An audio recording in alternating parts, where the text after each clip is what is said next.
A bright day, but I just love the sunshine. Some of you may have seen this next video on my other channel, my Just Paul Goddard channel. And this clip I wanted to put on now because it didn't really go into the motivation that this chap, which you'll see, Peter White, Radio 4 presenter, had to go through to get into the radio broadcasting industry. At the time when he was a lot younger, there was not this thinking about people who had some sort of disability that there is now.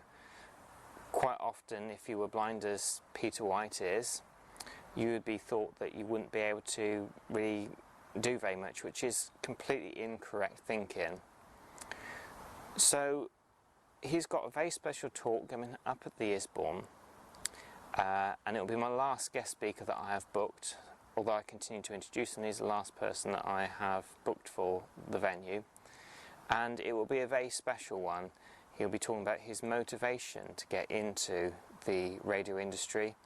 He'll be talking about his trek across Kenya raising money for comic relief, and also as well he'll be saying some very funny stories about sighted people's perception of blind people and some of the daft things that sometimes sighted people can do, and they're not thinking things that they do, but to be said in quite a funny way.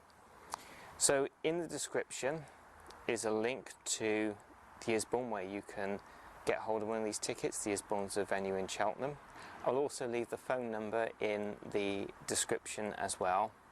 And the date is the 23rd of September 2019, in case you're seeing this later.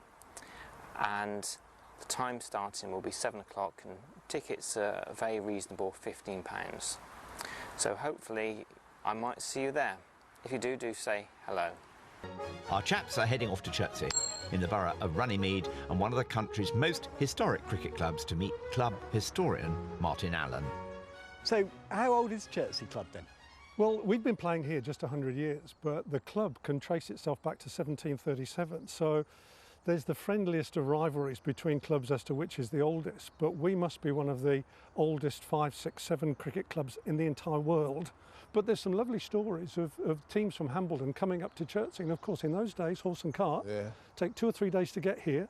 They'd have their game, they'd then play, and they'd take 2 or 3 days to get home. Sounds like a great trip to me. And they would play for winnings. Right. 20 guineas, 50 guineas, 100 guineas. Why don't you come and look at the square and see what the wicket looks like today? I'd love to stick my finger in the ground and see how it is. Yeah, you can be the moisture meter. The club is very proud of one of its early cricketers, who came to be known as the first great bowler in the history of the game. His name, Edward Lumpy Stevens. Don't you love it? Nobody quite knows where he got his nickname from. It was either to do with some warts on his face, which is a little unkind, or it was to do with his prodigious appetite, or to do with the fact that in those days there was no preparation of the wicket like there is here. The bowler would go out and pick where the wicket was going to be pitched, and always pick somewhere with lumps on it, because he wanted to play somewhere where it would be in his favour. He was born, nobody knows exactly its records in those days, 1735 or so, but was playing for Chertsey between about 1756 and 1790, that sort of time. How did the game look? Presumably it was very different then. Oh, totally different, almost unrecognisable from today, because there was no standard size of the bat, length of the bat, width of the bat. And one of the big changes was in those days there were 2 stumps only and one solid bail. And Lumpy Stevens was part of the revolution that brought around, because in a famous game he was bowling to John Small, who was recognised as the best batsman in the country in those days. And 3 times in Small's innings, Lumpy bowled the ball that went through the gap between the 2 stumps. And of course he wasn't out. Because it hadn't dislodged the bail. Because it hadn't dislodged the bail. And Lumpy, being a very competitive cricketer, was furious at that fact. The lawmakers in those days met in the Star and Garter pub in Pall Mall and said, we need a 3rd stump. And so the 3rd stump was decreed to be part of the wicket. And the very first game with the 3rd stump was played at Leyland Burway, which is a couple of miles down the river from here, on the 5th of September 1776, between Chertsey and Hambledon. And we here at Chertsey now have our bar that's called the 3rd stump. Peter has loved cricket since he was a boy and played at school. It was a blind school, so they were all blind teams. We did run, so we ran. So you've got two blind people running in opposite directions from each other. And I took a single, and I thought there was a quick second if I turned fast. I turned, ran back, ran straight into the blind wicket-keeper who'd come out from behind to pick up the ball, broke me nose. Lord. But I went off, got treated, and then came back and completed my innings Right. with a broken nose. Did you win the game?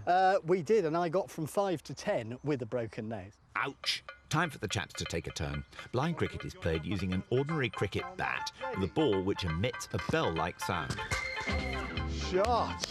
I think that's 4 runs, that, Peter. Ready? Yeah. Oh, good shot. That's a great shot.